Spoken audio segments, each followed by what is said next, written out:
Hello दोस्तों, आपका स्वागत है। हम आज फिर क्लास 8 के एनसीईआरटी के अध्याय 3 कोयला और पेट्रोलियम के बारे में पढ़ने जा रहे हैं। तो हम इस चैप्टर में बिना टाइम वेस्ट किए इसको पढ़ना शुरू करते हैं, क्योंकि काफ़ी हमें फ़ायदेमंद चैप्टर है ये। सबसे पहले ये है कि हम अपनी मूलभूत आवश्यकताओं के लिए विभिन्न पदार्थों को उपयोग में लाते हैं। इनमें से कुछ प्रकृति में पाए जाते हैं, कुछ का निर्माण मानवीय प्रयासों से किया गया है। क्या वायु, जल और मृदा मानवीय क्रियाकलापों द्वारा समाप्त हो चुके हैं? जल के बारे में आप कक्षा 7 में पढ़ चुके हैं। क्या जल एक असीमित संसाधन है? प्रकृति में विभिन्न संसाधनों की उपलब्धता की दृष्टि से प्राकृतिक संसाधनों को व्यापक रूप से दो वर्गों में बांटा जाता है। पहला है अक्षय प्राकृतिक संसाधन। ये संसाधन जो होते हैं प्रकृति में असीमित मात्रा में उपस्थित होते हैं, यानी कहने का मतलब है कि प्रचुर मात्रा में, ठीक है, और मानवीय क्रियाकलाप से समाप्त होने वाले नहीं है। यानी ये इतनी मात्रा में उपस्थित है कि कभी खत्म नहीं हो सकता। जैसे उदाहरण, सूर्य का प्रकाश और वायु। अब समाप्त होने वाले प्राकृतिक संसाधन, प्रकृति में इन स्रोतों की मात्रा सीमित है, ये मानवीय क्रियाकलाप द्वारा समाप्त हो सकते हैं। इन संसाधनों के उदाहरण है वन, वन जीव, खनिज, कोयला, पेट्रोलियम, प्राकृतिक गैस आदि। ठीक है।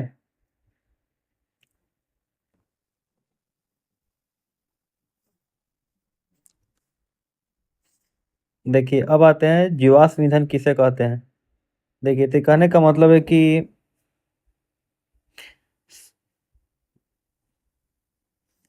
इस अध्याय में हम कोयले, पेट्रोलियम और प्राकृतिक गैस जैसे कुछ समाप्त होने वाले प्राकृतिक संसाधनों के विषय में अध्ययन करेंगे। इनका निर्माण सजीव प्राणियों के मृत अवशेषों से होता है, अतः इसे हम जीवाश्मी ईंधन कहते हैं। चलिए स्टार्ट करते हैं कोयला से। आपने कोयला देखा होगा, इसके बारे में सुना होगा। ये पत्थर जैसा कठोर और काले रंग का होता है। खाना पकाने हेतु, पिक्चर में आप देख सकते हैं कोयला को, खाना पकाने हेतु उपयोग आने वाले ईंधनों में कोयला एक है। पहले इसका उपयोग रेल रेल इंजनों को चलाने के लिए भाप बनाने में होता था। इसका उपयोग तापीय शक्ति संयंत्रों में विद्युत उत्पन्न करने के हेतु किया जाता है। कोयले का उपयोग विभिन्न उद्योगों में ईंधन के रूप में भी किया जाता है। अब आता है कोयला हमें कहाँ से प्राप्त होता है, ये कैसे बनता है। ठीक है, एक क्वेश्चन है। लगभग 300 मिलियन वर्ष पूर्व पृथ्वी पर निचले जलीय क्षेत्रों में घने वन थे। बाढ़ जैसे प्राकृतिक प्रक्रमों के कारण ये वन मृदा के नीचे दब गए। इनके ऊपर अधिक मृदा जम जाने के कारण वे संपीड़ित हो गए। जैसे जैसे वे गहरे होते गए उनका ताप बढ़ता गया। उच्च दाब और उच्च ताप पर पृथ्वी के भीतर मृत पेड़ पौधे और धीरे धीरे कोयले में परिवर्तित हो गए। कोयले में मुख्य रूप से कार्बन होता है। फिर मृत वनस्पति के धीमे प्रक्रम द्वारा कोयले में परिवर्तन को कार्बनीकरण कहते हैं। देखिए क्या है, मृत वनस्पति के धीमे प्रक्रम द्वारा कोयले में परिवर्तन को कार्बनीकरण कहते हैं, क्योंकि यह वनस्पति के अवशेष से बना है। ठीक है, अतः कोयले को एक जीवाश्म ईंधन भी कहा जाता है। चित्र 3.2 में कोयले की खान को दिखाया गया, देख लीजिए पिक्चर में 3.2 में कोयले की खान कैसा होता है। वायु में गर्म करने पर कोयला जलता है, मुख्य रूप से कार्बन डाइऑक्साइड गैस उत्पन्न होता है। उद्योगों में कोयले के प्रक्रम द्वारा कुछ उपयोगी उत्पाद पाए जाते हैं, जैसे कोक हुआ, कोल तार हुआ, कोयला गैस हुआ, ये सब प्राप्त होता है। तो कोक क्या होता है, सबसे पहले जान लीजिए। यह एक कठोर, सरंध्र और काला पदार्थ होता है। यह कार्बन का लगभग शुद्ध रूप है। कोक का उपयोग इस्पात के औद्योगिक निर्माण और बहुत से धातुओं के निष्कर्षण में किया जाता है। कोल तार जो होता है, इसका जो गंध होता है बहुत ही खराब लगता है। काला गाढ़ा द्रव्य होता है। यह लगभग 200 पदार्थों का मिश्रण होता है। ये पिक्चर में आप देख लीजिए कैसा होता है कोल तार।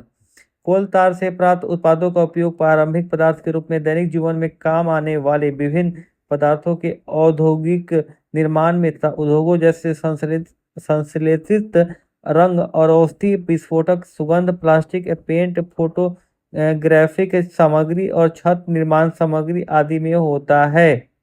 रोचक तत्व है कि मौत और अन्य कीटों को भगाने हेतु उपयोग में लाई जाने वाली नैप्थलीन की गोलियां भी कोलतार से प्राप्त होती है। और आजकल पक्की सड़क के निर्माण में कोलतार के स्थान पर एक पेट्रोलियम उत्पाद बिटुमेन का प्रयोग किया जाता है। अब आते हैं कोयला गैस क्या है। कोयला के प्रक्रम द्वारा कोक बनाते समय कोयला गैस प्राप्त होता है। यह कोयला प्रक्रम संयंत्र के निकट स्थापित बहुत से उद्योगों में ईंधन के रूप में उपयोग की जाती है। ठीक है।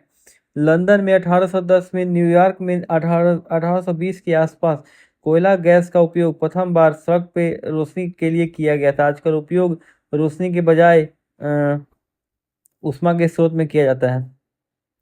अब है पेट्रोलियम क्या होता है। आप जानते हैं कि ईंधन के रूप में पेट्रोल का उपयोग हल्के स्वचालित वाहन जैसे मोटरसाइकिल हुआ, स्कूटर, कारों में होता है। भारी मोटर वाहनों जैसे ट्रक और ट्रैक्टर को चलाने के लिए डीजल काम आता है। ये ईंधन प्राकृतिक स्रोत से प्राप्त होते हैं, जिसे पेट्रोलियम कहते हैं। पेट्रोलियम शब्द की उत्पत्ति पेट्रा एवं ओलियम तत्व से हुई है, क्योंकि ये जमीन के नीचे की चट्टानों के मध्य से निकाले जाते हैं। ठीक है। क्या आप जानते हैं कि पेट्रोलियम कैसे बनता है? पेट्रोलियम का निर्माण समुद्र में रहने वाले जीव से हुआ है। जब ये जीव मृत हुए, इनका शरीर समुद्र के पेंदे में जाकर जमा हो गया और फिर रेत मिट्टी की तहों द्वारा ढक गए। लाखों वर्षों में वायु की अनुपस्थिति में उच्च ताप और उच्च दाब ने मृत जीवों को पेट्रोलियम और प्राकृतिक गैस में परिवर्तित कर दिया है। अब पिक्चर का रहा 3.4 में देखिए कि पेट्रोलियम और प्राकृतिक गैस के भंडार को दर्शाता है। आप देख सकते हैं कि पेट्रोलियम तेल और गैस की परत जल की परत के ऊपर है। ऐसा क्यों है? याद करिए, तेल और गैस जल से हल्के होते हैं, इसमें मिश्रित नहीं होता है। विश्व का पहला तेल का कुआं जो होता है पेंसिल्वेनिया अमेरिका में 1859 में परिवेधित ड्रिल किया गया था, निकाला गया था। आठ जो है 8 वर्ष बाद 1867 में असम के माकुम नामक स्थान पे तेल का पता चला है। ठीक है। अब भारत में तेल असम, गुजरात, बॉम्बे हाई और गोदावरी कृष्णा नदी के बेसिन में पाया जाता है। अब पेट्रोलियम कैसे निकाला जाता है, परिष्करण कैसे होता है? पेट्रोलियम गहरे रंग का तेलीय द्रव्य होता है। इसकी गंध अप्रिय होती है। यह विभिन्न संगठकों जैसे पेट्रोलियम गैस हुआ, पेट्रोल, डीजल, स्नेहक तेल, पैराफिन, मोम आदि का मिश्रण होता है। पेट्रोलियम के विभिन्न संगठक को पृथक करने का प्रक्रम परिष्करण कहलाता है। यह कार्य पेट्रोलियम परिष्करणी में संपादित किया जाता है। पेट्रोलियम के विभिन्न संगठक और उनके उपयोग सारणी 3.1 में दिए गए हैं, जो आप देख सकते हैं 3.1 में। ठीक है, एक बार देख लीजिए।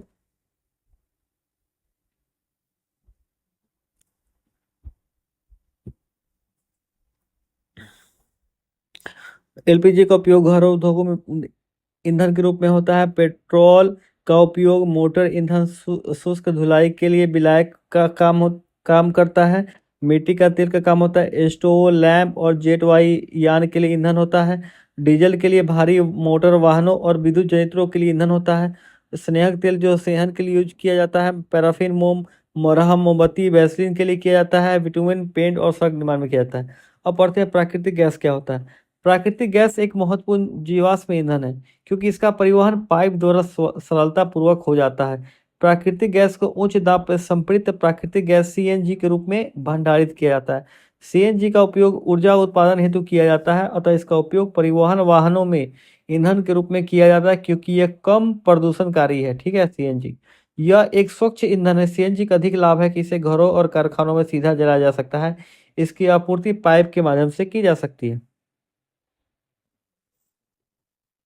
पाइपलाइनों का ऐसा जाल बड़ोदरा, गुजरात यानी दिल्ली के कुछ भागों और स्थानों पर उपलब्ध है।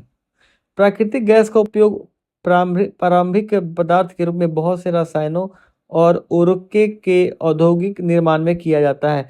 भारत में प्राकृतिक गैस के विशाल भंडार है। हमारे देश में प्राकृतिक गैस से त्रिपुरा हुआ, राजस्थान हुआ, महाराष्ट्र हुआ और कृष्णा गोदावरी डेल्टा में पाई जाती है। अब पॉइंट है, कुछ प्राकृतिक संसाधन सीमित है। सब सारे के सारे मतलब असीमित नहीं है, कुछ सीमित भी होते। आप जानते हैं कोयला और पेट्रोलियम जीवाश्म ईंधन है। मृत जीवों के ईंधन में परिवर्तन के लिए लाखों वर्ष का समय लग जाता है। दूसरी ओर इनके ज्ञात भंडार कुछ 100 वर्ष चलने वाले हैं। इसके अतिरिक्त इन ईंधनों का जलना वायु प्रदूषण का कारण होता है। इसका संबंध विश्व उन्नयन से भी है, अतः यह आवश्यक है कि हम इन सभी ईंधनों को उपयोग कर तभी करें जब इनकी आवश्यकता हो। इसके परिणाम स्वरूप पर्यावरण बेहतर बनेगा और विश्व उत्सर्जन का कम खतरा रहेगा। ईंधनों की उपलब्धता लंबे समय तक रहेगी। भारत में पेट्रोलियम संरक्षण अनुसंधान संघ पीसीआरए लोगों को सलाह देता है कि गाड़ी चलाते समय किस प्रकार पेट्रोल और डीजल बचाए। ठीक है, ये सब उन्होंने बताया है क्या करना है। और इस चैप्टर में आपने क्या सीखा? कोयला, पेट्रोलियम, प्राकृतिक गैस जीवाश्म ईंधन है। जीवाश्म ईंधन का निर्माण सजीव के मृत अवशेषों से लाखों वर्ष पूर्व हुआ था। जीवाश्म ईंधन समाप्त होने वाले संसाधन है। और कोक, कोलतार और कोयला गैस कोयले से प्राप्त उत्पाद है। पेट्रोलियम के परिष्करण से पेट्रोलियम गैस, पेट्रोल, डीजल, मिट्टी का तेल, पैराफिन, मोम, स्नेहक तेल आदि प्राप्त होते हैं। कोयले और पेट्रोलियम के संसाधन सीमित हैं, हमें इनका उपयोग न्यायपूर्वक करना चाहिए। ये सब क्वेश्चन है, देख लीजिए आप। इसको सॉल्व कीजिए। ये चैप्टर यहीं पे खत्म होता है। ठीक है, उम्मीद करते हैं कि आपको समझ में आ गया होगा।